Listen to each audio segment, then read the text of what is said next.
Have you ever gotten your salary and felt like a millionaire for a day, only to find yourself completely broke weeks before your next paycheck? It's a frustrating cycle, right? You're not alone. This was the exact story of a young man named Arjun. He lived in a bustling little town, had a decent job, but his money had a magical disappearing act. He felt trapped, always living paycheck to paycheck, never getting ahead. One sunny afternoon, his wise old grandmother came to visit. She saw his worried face and knew exactly what was wrong. Instead of a lecture, she handed him 3 plain, simple envelopes. On the first, she wrote needs 50%. On the second, wants 30, and on the third, future 20. She looked at him with a gentle smile and said, "Arjun, my dear, money is like water. If you don't guide it, it will find every little crack and leak away. But if you build channels for it, you can grow an entire forest." Arjun was skeptical, but he was also desperate, so he decided to give his grandmother's strange method a try. The next time his salary came in, he sat down and carefully divided the cash. Half of his income, 50%, went straight into the needs envelope. This was for the non-negotiables, his rent, groceries, utility bills, and transportation to work. He knew that no matter what happened, these essentials were covered. There was a sense of security in that alone. Next, he took 30% of his salary and put it into the wants envelope. This was his fun money. It was for movies with friends, trying that new restaurant downtown, buying a new shirt, or grabbing a coffee just because. He had a set amount, and once it was gone until the next month. This simple limit forced him to think, did he really want that, or was it just an impulse?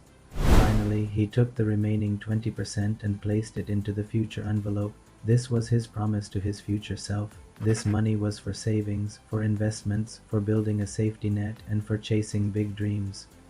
He tucked it away, telling himself this envelope was not to be touched for everyday things. Its purpose was much, much bigger. The first month was tough, really tough. Arjun found his wants envelope empty way too fast. He had to say no to a few outings, and it stung.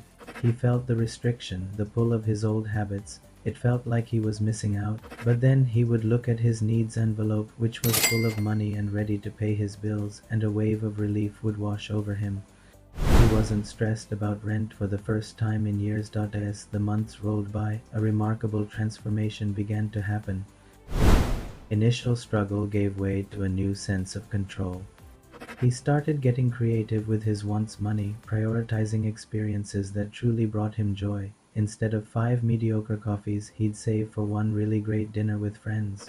He started to realize that he didn't actually need all the things he used to buy on impulse.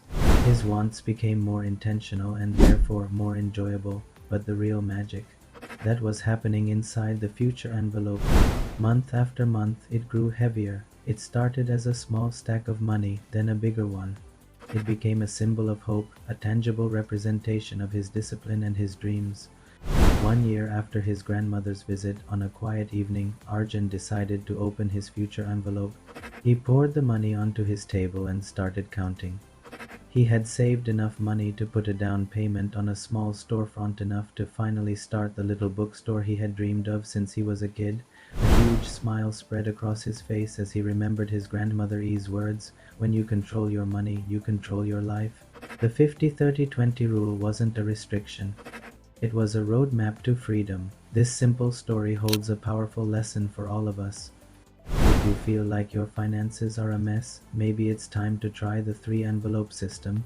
Thanks for watching, and if this story resonated with you, don't forget to like, subscribe, and share it with someone who might need to hear it.